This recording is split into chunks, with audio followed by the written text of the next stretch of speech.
Hey guys, first of all, a huge thank you to every single person who took part in our campaign this past week. From the bottom of our hearts, thank you for helping us reach our goal.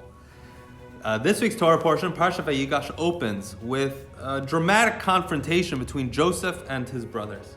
At the end of last week's Torah portion, Joseph told his brothers he's keeping Benjamin in Egypt. He's going to hold him as a slave, and they're going to have to return to Jacob without him.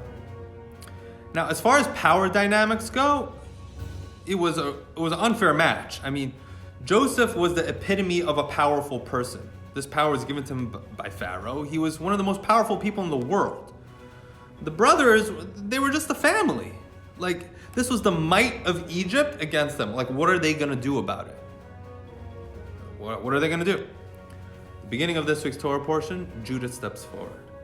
And Judah says, No, this is not going to happen on my watch.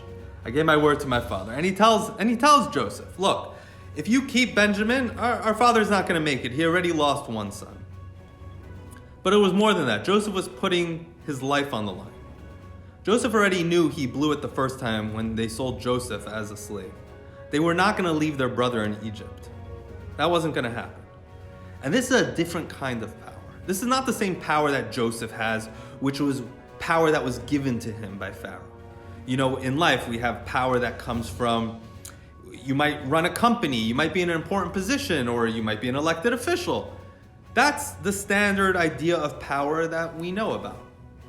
But Judah was coming from a different place of power.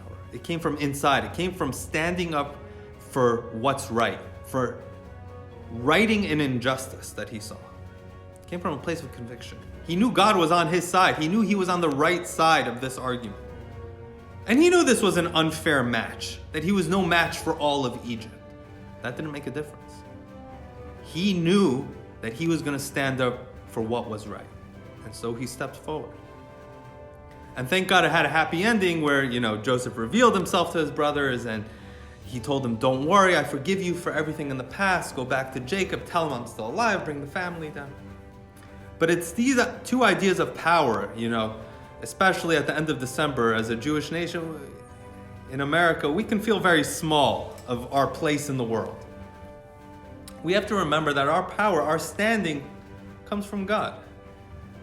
We don't have to worry about, this unfair match. The same way David stepped forth to Goliath, that same conviction, that power that comes from within, knowing that you're doing what's right, knowing that you are standing up for things that are right, that's where our power comes from. So Shabbat Shalom.